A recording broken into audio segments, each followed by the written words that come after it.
absolute honor to be here. I've never been to Copenhagen before, and it's a stunning city, and it's also fantastic to come. We had a little bit of good weather earlier towards the weekend. It's winter back home, so it's totally miserable there, and it's fantastic to be here.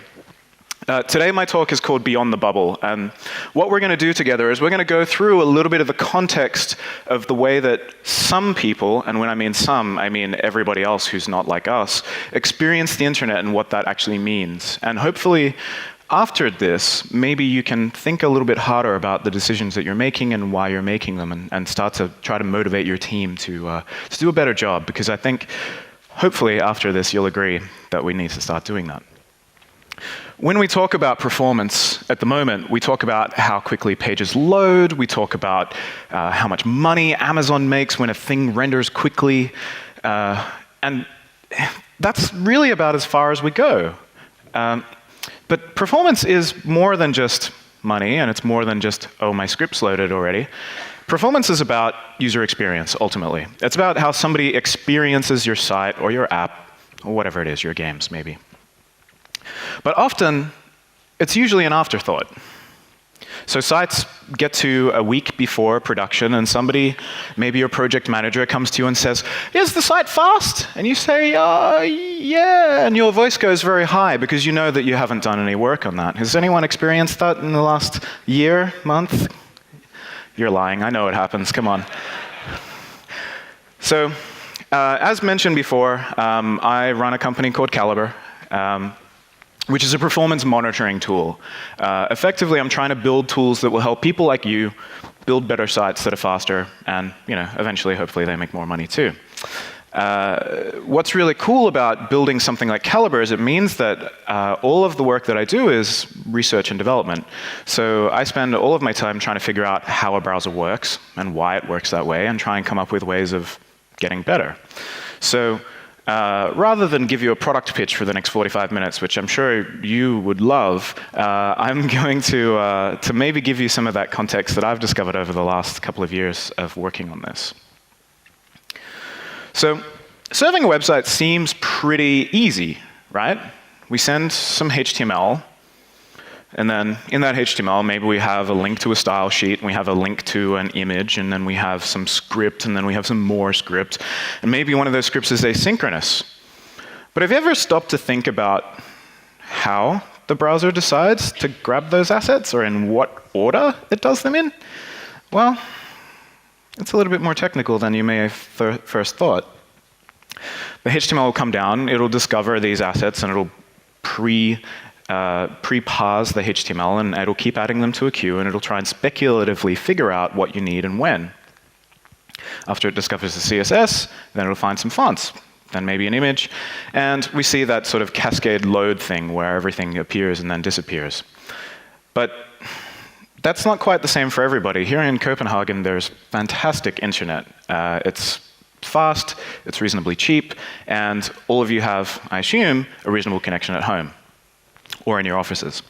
But let's take a look at what the real world is like. On the planet right now today, there are 7.4 billion people. Only 46% of the humans on this planet right now have access to the internet, which means that 53.9% do not. That's 4 billion people that we're not building for. When I started to look into how the internet was growing and where it was growing, the answer was immediately thrown in front of me, and that was India. Last year alone, 108 million people got access to the internet for the very first time. And of the 1.2 billion people there, 65% of them don't have any access to the internet at all. But that's going to change. This year, they're saying that we're going to see about another 130, 140 million people, which, coming from Australia, that's our entire population times 6. Big deal.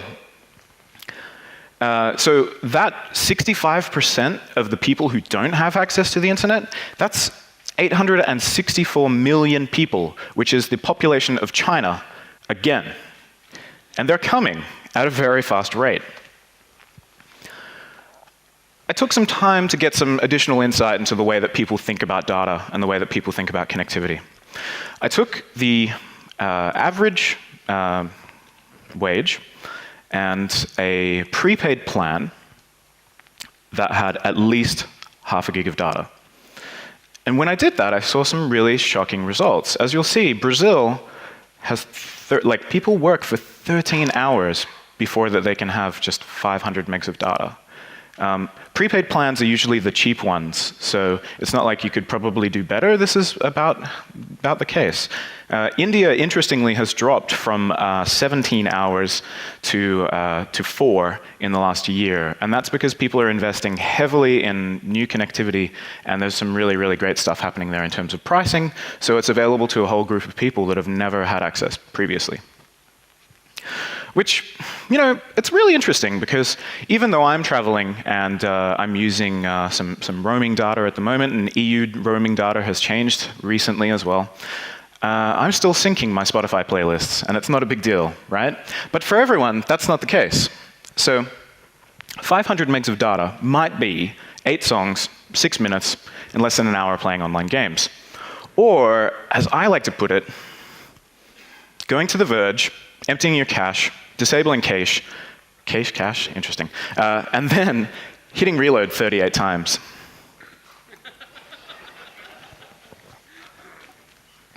But even if people have LTE or 4G or whatever it's advertised on your phone, don't for a second assume that one LTE is the same as another LTE.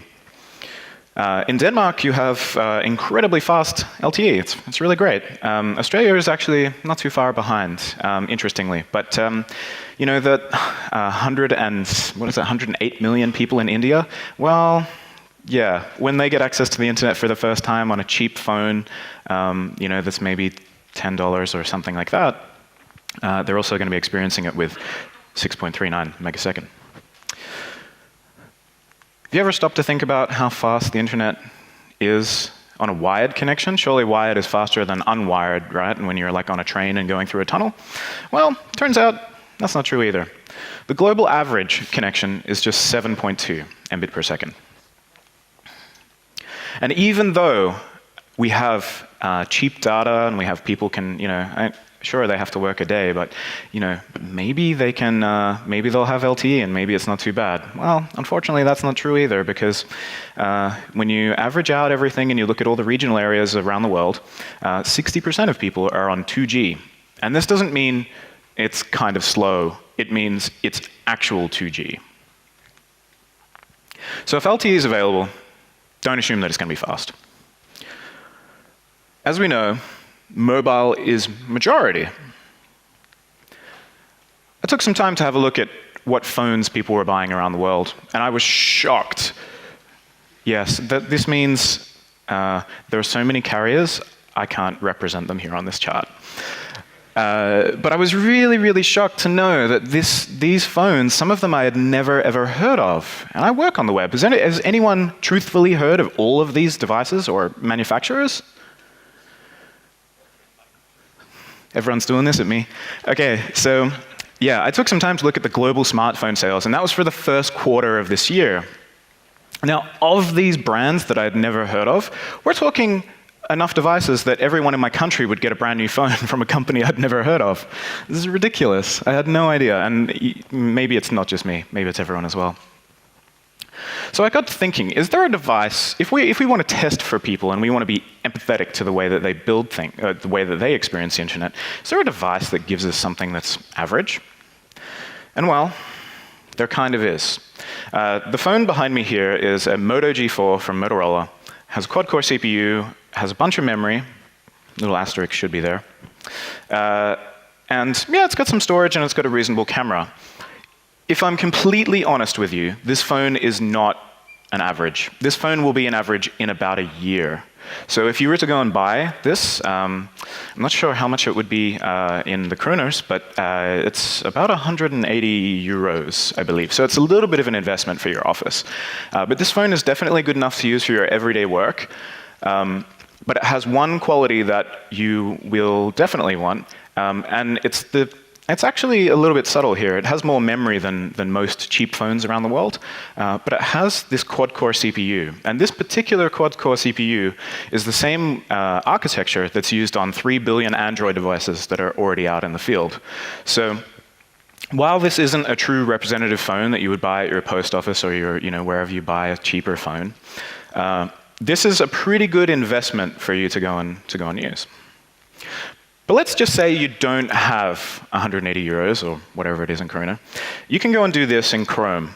So you go to your performance tab, and then you can click your CPU down to 5 times. Now this is, it's reasonably approximate, but 5 times represents a pretty good benchmark for my MacBook and a Moto G4. So you can go and do your own testing, and obviously Chrome will let you go and change that. But this CPU setting, and I'll show you why, is a big important deal. You should start doing this on your site tomorrow or tonight, whenever you go home. So there are 2 versions of the internet. There's the one that we use every day, and then the one that we don't. And I'm a little bit more in the one that we don't column right now while traveling. Interestingly, I had Wi-Fi on my flight over here, and that Wi-Fi was better than some of the Airbnb Wi-Fi that I've had since then. There's coffee shop Wi-Fi, which maybe sometimes works. There's the conference Wi-Fi, which I was using quite heavily when I was working on my slides, and that was working great. And then there's Li-Fi. Li-Fi is when it looks like there is an internet connection, and you can see the little bars, but nothing happens. One thing is really true, though. We really have to stop optimizing our sites for computers that are costing $3,000 and have blazing fast connections, because it's not real. It's not representative. We've got to start feeling what customers are feeling. We have to train ourselves to diagnose common problems, and we have to fix them, because that's our job. As an industry, we need to stop putting our desires and needs in front of the people that we say that we're building for. I'm going to talk to you today about a concept called the critical request. A critical request is one that contains an asset that's essential to the content within a user's viewport.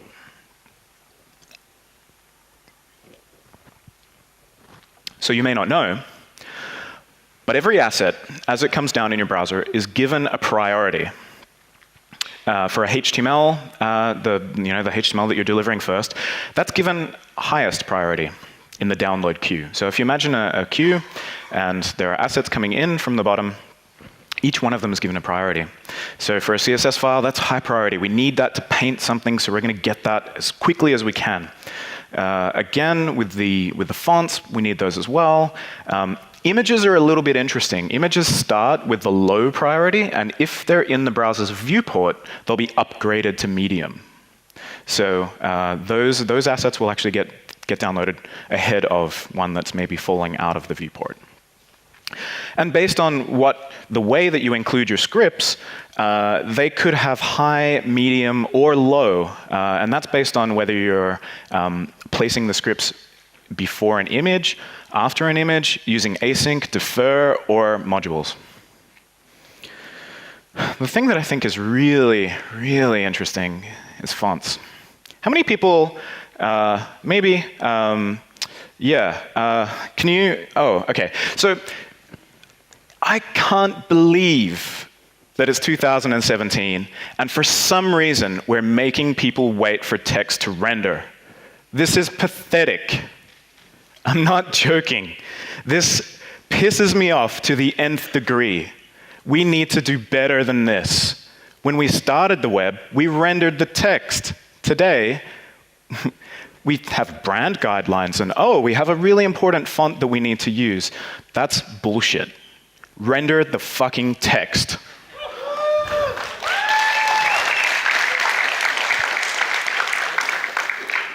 Whew, got a little hot there. So, what is a critical request? A critical request is one that is absolutely required for the content in the user's viewport. So, if we look at CNN here, there's a couple of things that we definitely need. We need a logo, probably, so that we can tell people what the site is. We need a font to be able to render the text because we're using web fonts. Actually, CNN, I hate the most. I don't normally say this about people's sites, but I don't really like the CNN site because they use a font. Does anyone want to guess what that font is? Arial, Helvetica. Yeah, it's not. It's called CNN. And I actually switched in the browser the font between Helvetica and CNN, and it's a little bit thicker. They just could use different weights, I guess. Anyway, but for this viewport, we're looking at this on an iPhone at this time. We need a couple of fonts. You'll notice that there's 2 different weights. 3 different weights. A logo, we need the HTML, of course, and we need the styles that represent this page. Those are the critical resources for this page. So I decided to go and do a little audit. This doesn't work now. Wow. Here we go. I have to stand over here now. The fold is the user's viewport. And yes, it exists. So I did an audit on CNN, which was done using Chrome. I switched the network speed slow 3G. I also set the CPU down a little bit lower. And it doesn't matter if you can see it or not, but basically it took 10 seconds for anything to be rendered at all, from a white screen to some colors and stuff, then right through to the fonts loaded about the 12-second mark. And as you can see, this little, that's where the fonts appeared, so that was like 11 seconds, something like that. I started trawling through the requests looking for the fonts. And I just couldn't find them. So let's talk about how fonts load. A font loads when the style sheet targets an element on the page that has a font declaration. So in this case, the browser renders some text. There's a matching style sheet. When the style is calculated and applied to that element, it says, OK, we have the CNN font here. Have we got the CNN font yet? No. OK, do we have a font declaration for it? Yes. Let's go and download it. Fonts aren't requested until the browser tries to render them. So what this means, if you're building a single-page app that has nothing rendered and has a whole bunch of JavaScript required until some text is actually rendered, is that you're not downloading the fonts. This can be a pretty big deal. So I went on a bit of a font hunt. So I loaded the site again, and is it playing? It's not playing. This is not going well. My God. OK. So network was slowed.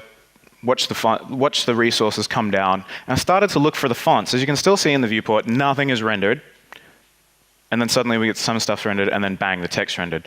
Scrolled right down, 53 requests later, the fonts were requested and loaded. So let's start to talk about what we can do to improve this. We have a new thing called preload. What preload allows us to do is specify any asset that we want, and we can put this little tag in our head of our document. We can say that it's a font. We can say, because it's a font, we need to use the cross-origin Boolean attribute as well. And it basically tells the browser, you don't need this yet, or you don't think you need this yet, but I promise you, you do. The browser will get this resource, and it will add it to the top of the queue. And it'll also change the priority for it. Remember the priorities that I talked about before? Well, what's going to happen is you're going to make that initial request that you can see at the top there. I've done this on caliberapp.com. You can go and look at that if you want to go and see how that works. The first request is the HTML. The next 2 requests are the 2 fonts. And they are actually happening before the CSS happens. So what happens here is the HTML loads, quickly the fonts load, and then quickly the CSS loads, and then bang, it renders. And so this page will render in just a couple of seconds. The impact of this is pretty huge. When you look at how many sites use web fonts, 68% of all sites on the web are using web fonts. In the test that I've done, we're delaying render by 3 to 5 seconds because of fonts. if you use preload, you're going to see at least a 3 to 5 second improvement in render speed. You need to do this. This is really important. If you remember one thing, go home and start testing with preload. If I was to give you a little checklist, I'd say use preload. Use this new thing called font display. There's a couple of options there. One of the options is called swap, which is fantastic because it shows text all the time, shows your fallback font. So if you've got CNN Helvetica, it'll show Helvetica until CNN is loaded, and then it'll replace it. So if you've got a good fallback, which is of a similar size and similar weight, you're not going to have your users seeing their page jump around, which is a good thing. And they're going to be able to start reading the text. And then they get your fun brand font, which is great. If possible, use WAF2 or WAF, the original WAF. Both of them are compressed. So all the other EOTs and those older font formats are not compressed, and so you get a little bit more bang for your buck, effectively. Another note with preload is that every browser that supports preload at the moment, which admittedly isn't that many because it's new, every browser that supports that supports WAF2. So instead of trying to preload all of your fonts, just preload a WAF2 font or a WAF1 font.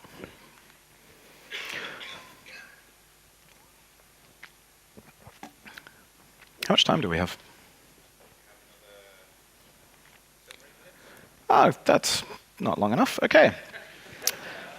OK, so let's look beyond delivery.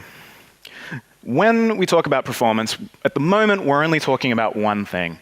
We're talking about delivery of an asset. How quickly can we get it down to the device? But, oh man, my font's missing. Sucks.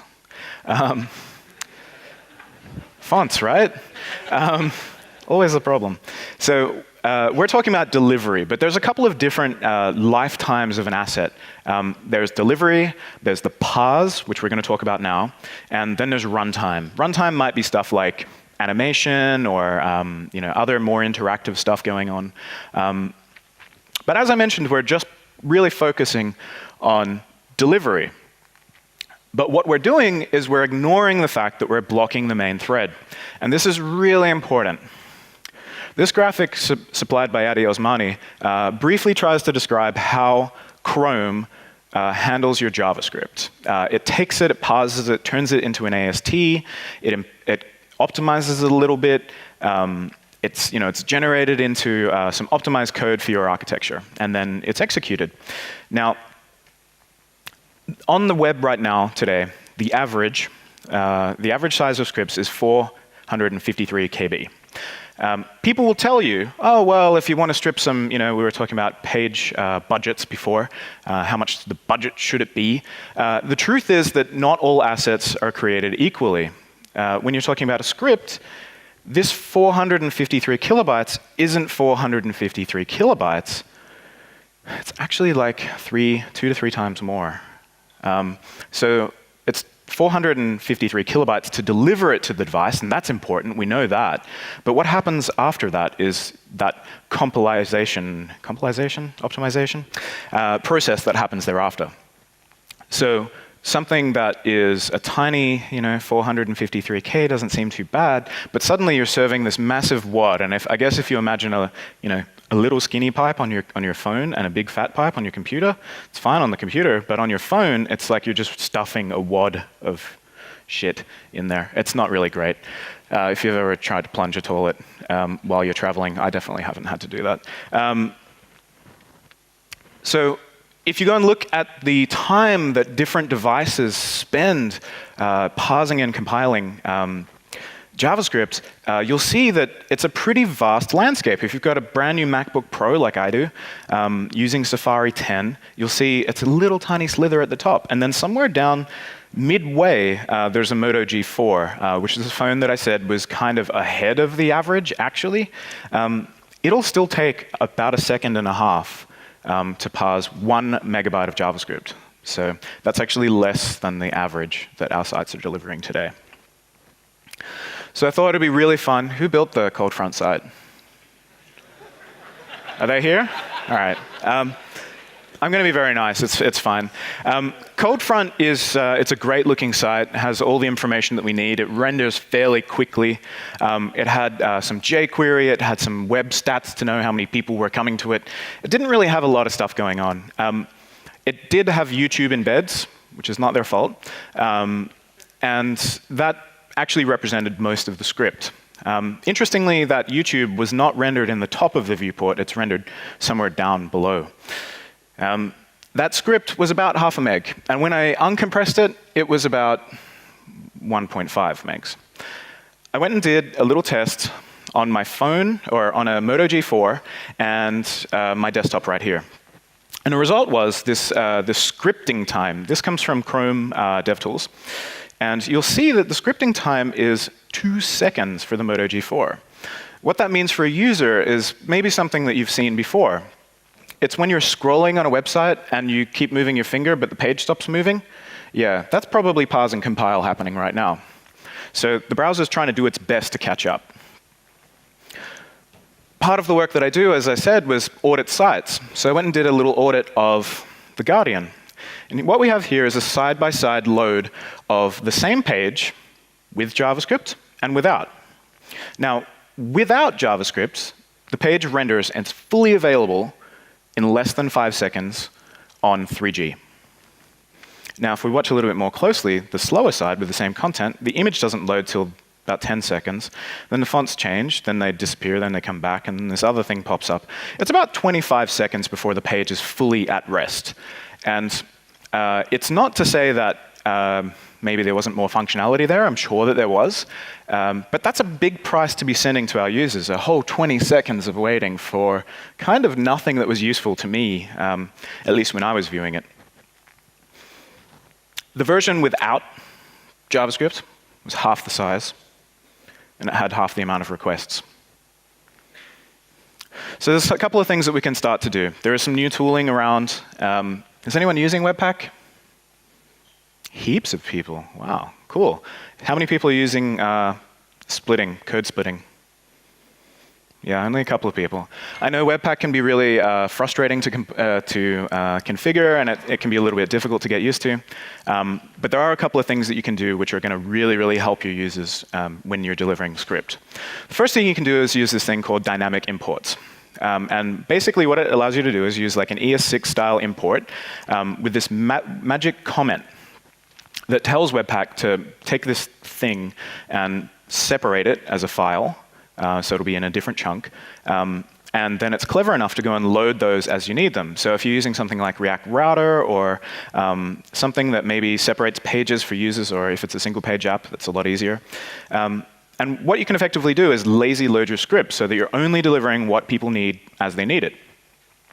Another thing that you can do is you can use the common chunk plugin, which will find common things, and you can actually also specify them, things like your React and your Moment.js and those other kind of bigger things.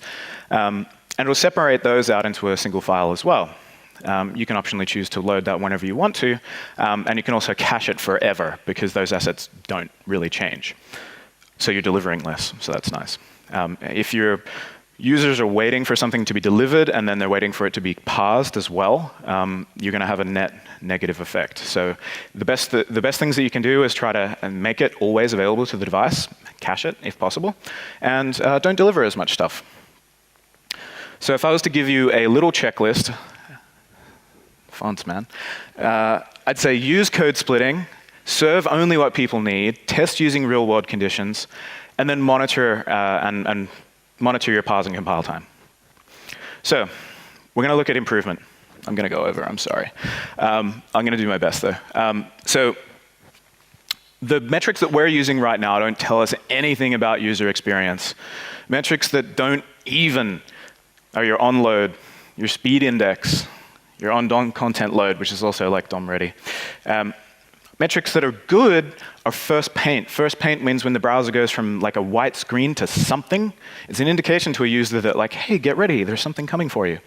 First meaningful paint is a metric that describes when the user sees something that's probably useful to them. They can see text. Visually complete means that everything's done, and time to interactive is when everything's visually done, but also if the user were to interact with the page, it would respond, which means parse and compile isn't currently happening. So if we look at what those metrics are or when they happen, first paint, as I said, happens when you see something from a white screen, and the first contentful paint or first meaningful paint happens sometime later when the user can see text. And then visually complete is when the page is fully at rest and nothing is changing anymore. These are good. You should use these. One way that you can use these is you can get this great open source project by Google. It's called Lighthouse. npm install Lighthouse. Also, Lighthouse is now built into Chrome. There's a brand new audits tab. You might have to go and find it in the deeper parts of the settings. But what Lighthouse will go and do is it will audit your site for accessibility, performance. There's some brand new SEO stuff coming. Effectively, it'll give you a checklist of stuff that you can do to improve performance. And this was it running on my site, and it told me that I need to do a better job. So glass windows, I guess. One thing that Lighthouse does, which is really impressive, is it calculates time to interactive. As I mentioned before, there's a bunch of metrics called first paint, visually complete, so on and so forth. Calculating whether a page is interactive or not is a much more difficult thing. So if you imagine that this line at the bottom here is the main thread, and then if we look at JavaScript functions as they are executing, we can have short tasks and we can have longer tasks. What Lighthouse does is it goes and watches that process and tries to find a point in time when everything is fully rendered and there's a 5-second gap of no long tasks. If you were to try and guess, by monitoring something, this is the point in time where if somebody started interacting with the page, they clicked a button, something would happen. They started scrolling, the page wouldn't be locked up. So time to interactive is a really, really powerful metric, and you should start using it today. Your goal is to get to time to interactive in less than 5 seconds, but do this on every device. So I'm talking about that cheap phone. I'm talking about when you set your phone, your computer to 5x slowdown. That's the target, 5 seconds. It's not a long time. Or, maybe we can start to look for metrics that actually describe what our users' goals are. If they're on Twitter, it's to get on there and shitpost as fast as possible. If you're trying to buy a train ticket, it's your time to finding the train ticket that you want or the schedule. If it's for a football app, maybe it's to see what the score is. Start thinking about what your users' goals are and try and help them get there as fast as possible. If there was a performance checklist that I could give you, it would be, say, to use these metrics that describe what a user's experience is. Test using real-world conditions and monitor all the time. Don't try to keep people on your site as long as possible. Help them achieve their goals, and then get on with their lives. When we're looking at performance, there's so many things that we could do. We could code split, we could use HTTP2, first we have to use SSL. If we're not doing that, then we can do this weird purple pattern that the Google people tell us is good. Or we could use new modern image formats. My advice to you is to start testing and trying these little things and doing your own audits in your browser and trying to encourage your team to go and make those little continuous improvements and keep monitoring them. I'm pretty sure that none of us set out to build the wealthy Western web. We all came here to build the World Wide Web. So let's make the web fast for everybody. As I said, I work on a product called Calibre. Calibre is all about trying to improve user experience for people. It'll help you have these sorts of tools. It has Lighthouse built in, and I'd really like you to have a look at it if you can. I've been Ben Schwarz. Thank you very much.